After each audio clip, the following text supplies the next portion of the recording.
헛똑똑 잡학 아카이브 10분이면 구조가 보입니다. 여러분, 전쟁이 어디까지 타락할 수 있는지 그 바닥을 보고 싶으세요? 그렇다면 빛나는 훈장을 단 장군을 볼 게 아닙니다. 바로 아이의 손을 들여다봐야 합니다. 이건 그냥 어디 먼 나라의 안타까운 이야기가 아니에요. 거대한, 아주 체계적인 시스템의 결과물이죠. 지금 보시는 이 숫자, 30만. 이게 뭘 의미하냐면요. 지난 20년 동안 유엔이 공식적으로 확인한 아동 인권 침해 건수예요. 공식적으로 확인된 것만 이 정도니까 실제 숫자는 상상하기조차 어렵겠죠. 그럼 그 30만 건의 침해는 어떤 결과를 낳았을까요? 바로 이겁니다. 12만 명. 이 아이들은 목숨을 잃거나 평생, 정말 평생 지울 수 없는 상처를 안고 살아가게 됐어요. 이건 그냥 차가운 숫자가 아닙니다. 하나하나가 전부 사라져버린 미래의 무게 그 자체인 거죠. 그래서 오늘 우리가 파고들 이야기의 핵심이 바로 이 문장에 담겨 있습니다. 전쟁이 얼마나 타락했는지 알려면 아이들의 손을 보라. 그러니까 이건 그냥 전쟁 중에 일어나는 안타까운 부수적인 피해가 아니라는 거예요. 오히려 그 전쟁이 얼마나 썩어 문드러졌는지를 보여주는 가장 정확한, 가장 잔인한 척도라는 거죠. 자, 그럼 우리는 총을 든 아이, 이 소년병을 어떻게 봐야 할까요? 흔히들 그냥 괴물이라고 생각하거나 뭐 어쩔 수 없는 전쟁의 비극이라고만 여기잖아요.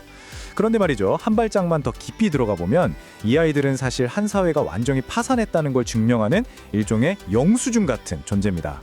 생각해보세요. 아이의 손은 원래 뭘 배우고 친구랑 놀고 가끔은 실수도 하면서 세상을 알아가라고 있는 거잖아요. 그런데 그 작은 손에 총이 들려있다? 그건 그 사회가 자신들의 미래를 지키는 걸 포기했다는 뜻이에요. 아니, 포기한 걸 넘어서서 그 미래를 말 그대로 총알바지로 쓰고 있다는 가장 끔찍한 신호인 거죠. 바로 이 관점에서부터 오늘 이야기를 시작해야 합니다. 그럼 이런 끔찍한 일이 뭐 최근에 현대에 들어와서 갑자기 생긴 문제일까요? 아, 전혀요. 사실 더 불편한 진실이 뭔지 아세요? 이건 인류의 아주 오래되고 지독하게 반복되어 온 나쁜 습관이라는 겁니다. 보세요. 종교, 제국, 이데올로기, 시대도 다르고 내세우는 명분도 다 달랐죠. 그런데 패턴은 정말 소름 돋을 정도로 똑같아요. 권력이 위기에 몰리면 가장 힘없고 취약한 아이들을 해결책이랍시고 끌어들였다는 거. 그게 구원의 이름이든 제국에 대한 충성이든 국가를 위한 헌신이든 결과는 늘 똑같았습니다. 자, 이제부터가 진짜 핵심입니다. 소년병은요, 그냥 어느 날 갑자기 짠 하고 나타나는 게 아니에요. 믿기지 않겠지만 마치 공장에서 물건을 찍어내듯이 아이를 병사로 체계적으로 제조하는 끔찍한 생산 공정이라는 게 존재합니다. 궁금하지 않으세요? 도대체 어떻게 한 아이가 가진 모든 것, 그러니까 가족, 기억, 정체성, 미래에 대한 꿈까지, 이걸 전부 다 빼앗아 버리고 그 텅 빈 자리에 차가운 총 한 자루를 쥐어줄 수 있는 걸까요? 지금부터 그 끔찍한 과정을 한 단계 한 단계 뜯어보겠습니다. 이 생산 라인 정말 지독할 만큼 정교하게 설계되어 있습니다. 자, 1단계 획득. 아이들을 그냥 납치하거나 굶주림을 이용해서 자발적으로 오게 만듭니다. 2단계는 고립.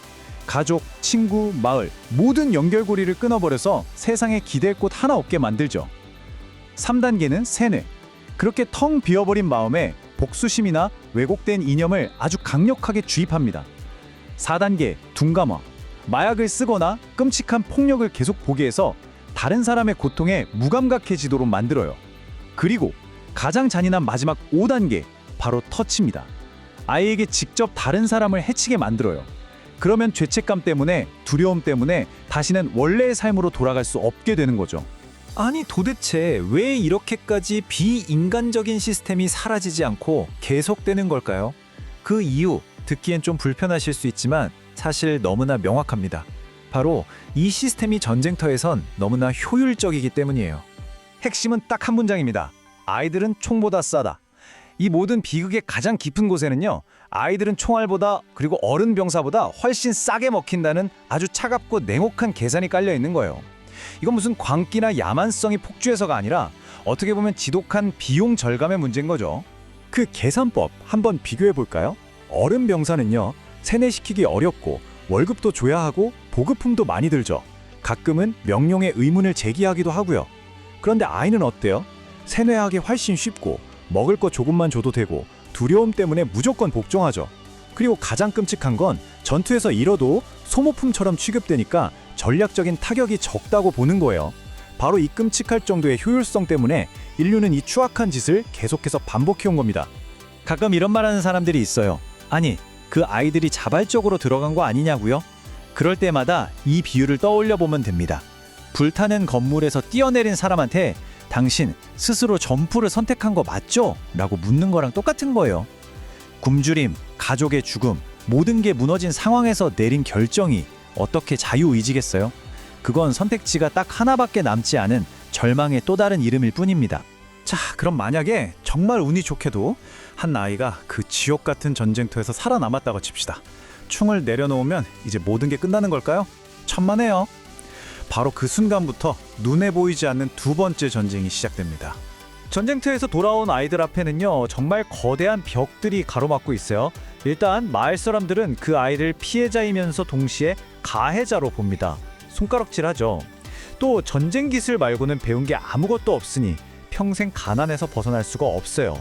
그리고 마음속 깊이 새겨진 트라우마는 이건 뭐 평생을 따라다니며 괴롭히겠죠. 결국 어떻게 될까요?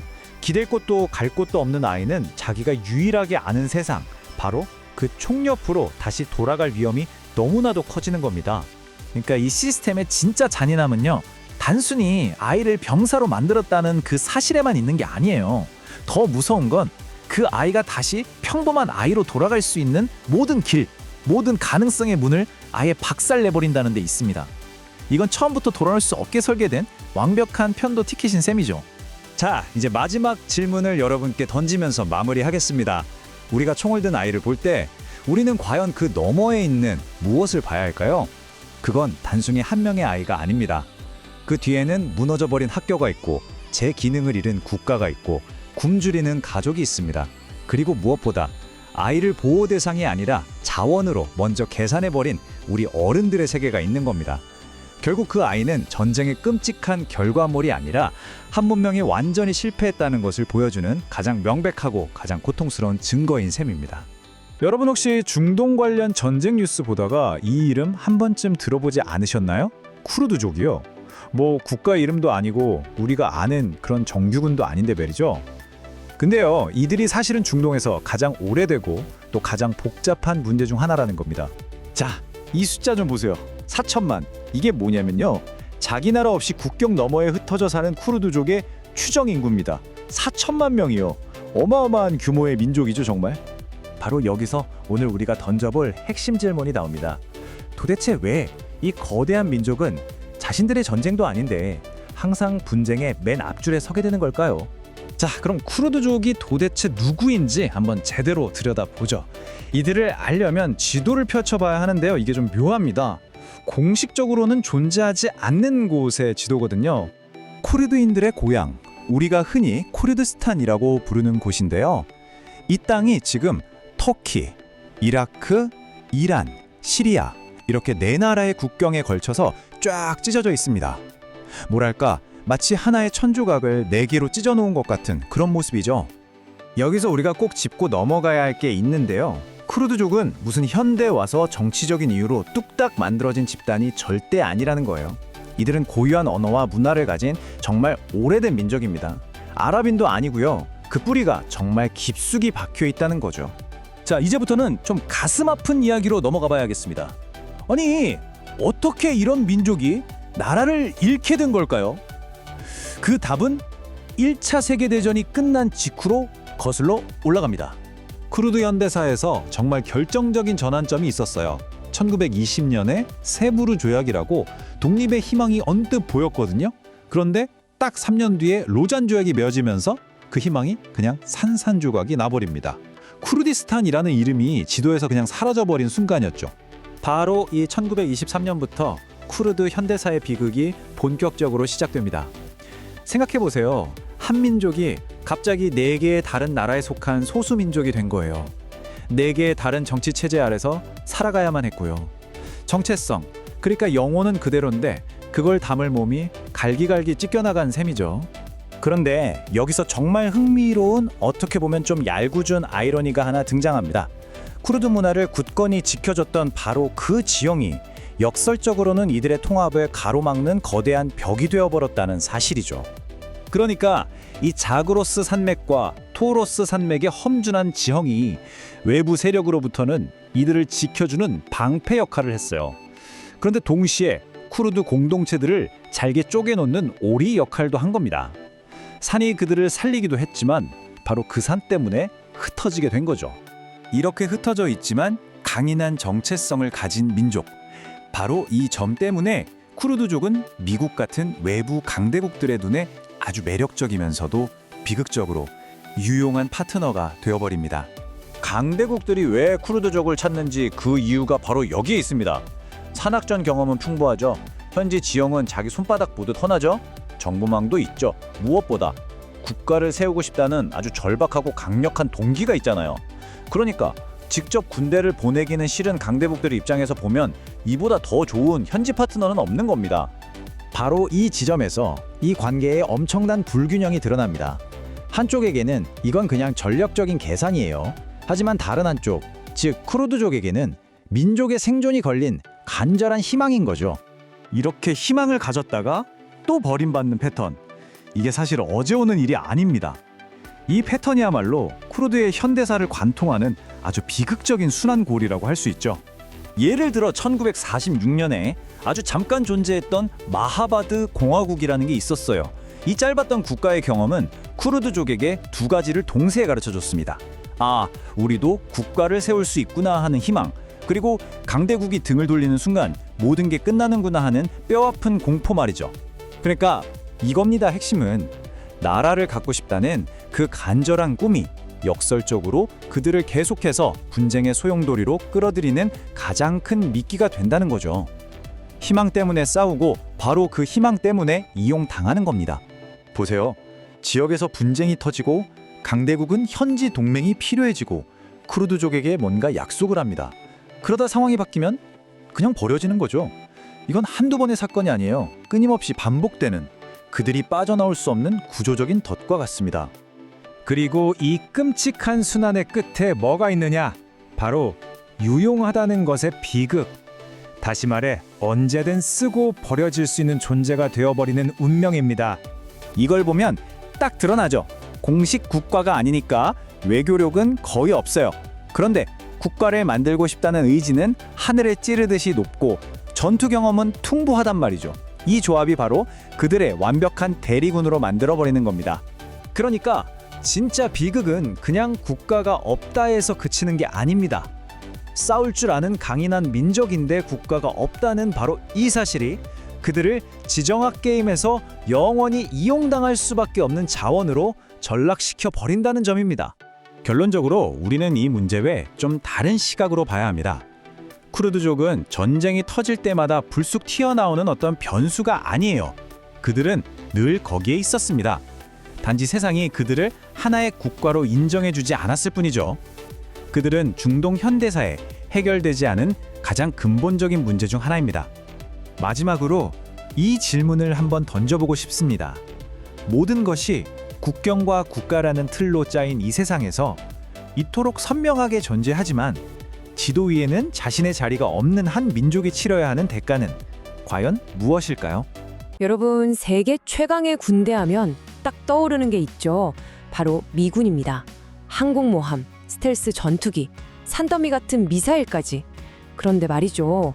이 막강한 초강대국이 요즘 어딘가 좀 힘들어 보인단 말이죠. 뭔가에 발목 잡힌 것처럼요. 아니, 왜 세계에서 가장 강한 군대가 이렇게 지쳐 보이는 걸까요? 이건 그냥 무기 숫자를 세는 것과는 차원이 다른 얘기입니다. 바로 그 최강이라는 타이틀 뒤에 숨겨진 보이지 않는 균열에 대한 이야기죠. 오늘 그 미스터리의 진짜 속내를 한번 들여다보겠습니다. 자, 그럼 바로 본론으로 들어가 볼까요? 정답은 의외의 곳에 있습니다. 막강한 화력이 아니라 바로 경제에 있다는 거죠. 제국이라는 게 말이죠. 싸움에서 져서 무너지는 게 아닙니다. 싸우는 데 드는 비용을 감당 못할 때, 그때부터 흔들리기 시작하는 거거든요. 사실 이런 일이 처음은 아닙니다. 오늘 우리가 할 이야기의 원조격인 사건이 있었죠. 시간을 거슬러 올라가서 바로 1956년입니다. 모든 건 이집트의 깜짝 선언에서 시작됐습니다. 당시 대영 제국의 생명줄이나 다름없던 수에즈 운하를 국유화해버린 거죠. 당연히 영국과 프랑스는 길길이 날뛰었고 바로 군대를 보냈습니다. 그리고 군사적으로는 작전은 성공하는 것처럼 보였어요. 하지만 진짜 문제는 전혀 다른 곳에서 터지고 있었습니다. 보세요. 영국은 전쟁터에선 이기고 있었어요. 그런데 눈에 보이지 않는 더 중요한 전쟁터가 있었던 거죠. 바로 금융시장입니다. 당시 새로운 패권국이던 미국이 영국의 파운드화를 막 흔들어 버리니까 전쟁할 돈이 순식간에 말라버린 겁니다. 총알이 떨어지기 전에 돈이 먼저 바닥나 버린 거죠.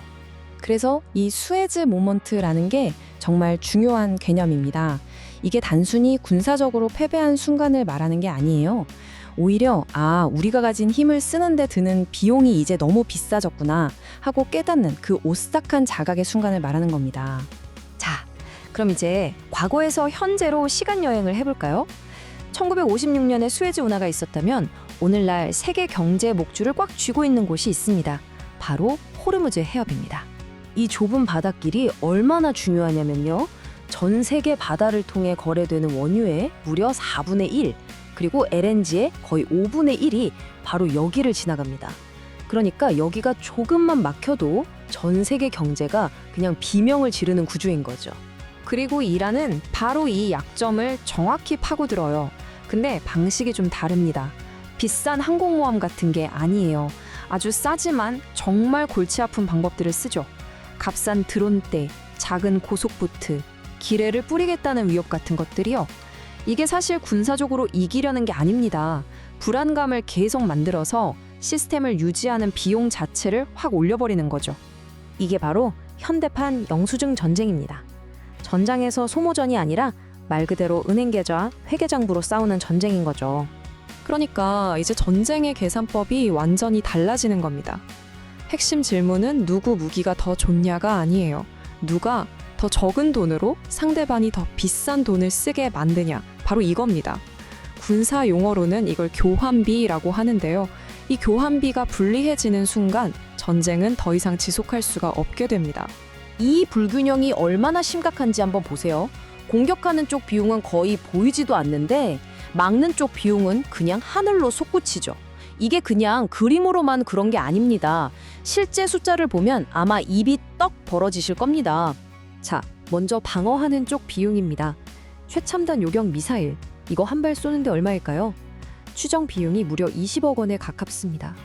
저 멀리서 날아오는 드론 하나 잡자고 20억 원짜리를 한 번 쏘는 거예요. 그럼 공격하는 쪽은요? 이란이 쓰는 그 공격 드론 한 대에 1,000만 원 정도라고 합니다. 자, 계산이 되시나요? 20억 원짜리 미사일로 1,000만 원짜리 드론을 막고 있는 거예요. 이런 장사를 계속할 수 있을까요? 답은 너무 뻔하죠. 바로 이 지점에서 이 모든 상황을 한 문장으로 꿰뚫어는 말이 나옵니다. 드론은 폭탄이 아니다. 그것은 초강대국에게 전달되는 세금 고지서다. 정말 기가 막힌 비유죠. 이란의 드론은 무기라기보다는 미국이라는 초강대국에게 끝없이 날라드는 세금 고지서 같은 겁니다. 막으면 막을수록 적자만 쌓이는 거죠. 이런 식으로 계속 돈이 새어나가면 이건 단순히 국방 예산의 문제가 아니게 됩니다. 패권국이라는 지위 그 자체를 근본부터 흔들기 시작하는 거죠. 사실 세계 1등이라는 자리는요, 보이지 않는 세금을 엄청나게 내야 합니다. 끝없이 바다를 순찰해야죠. 비싼 무기 재고 채워놔야죠. 불안해하는 동맹국들 달래줘야죠. 에너지 시장 안정시켜야죠. 이 모든 비용이 차곡차곡 쌓이면 정말 어마어마한 부담이 되는 겁니다. 자, 이렇게 1956년 영국과 오늘날의 미국을 나란히 놓고 한번 볼까요? 놀라울 정도로 패턴이 비슷하지 않나요? 물론 장소도 방식도 바뀌었죠. 하지만 패권 국가가 결국 비용 문제에 부딪히는 그 근본적인 구조는 똑같다는 겁니다. 그래서 이란의 진짜 목표는 미국을 전쟁에서 이기는 게 아닐지도 모릅니다. 어쩌면 그보다 더 무서운 목표가 있는 거죠. 바로 미국도 이제 예전같이 않네? 마음대로 못하네? 이런 인식을 전 세계에 퍼뜨리는 겁니다. 미국의 가장 큰 자산인 신뢰도에 흠집을 내는 것, 그게 진짜 전략일 수 있습니다. 이게 바로 패권이 서서히 침식되는 과정입니다. 한 방에 크게 져서 무너지는 게 아니에요. 이렇게 감당할 수 없는 비용 때문에 야금야금 그 영향력이 좀 먹어 들어가는 거죠. 결국 모든 이야기는 이 질문 하나로 돌아옵니다. 1등이 되는데 드는 진짜 비용은 과연 얼마일까? 세계의 질서를 유지하는 데 드는 그 청구서 말이죠. 그리고 그 청구서를 과연 언제까지 감당할 수 있을까요? 어쩌면 제국은 미사일이 아니라 바로 그 영수증 앞에서 무릎을 꿇게 될지도 모릅니다. 자팍으로 구조를 기록합니다. 구독해두시면 다음 이야기도 이어집니다.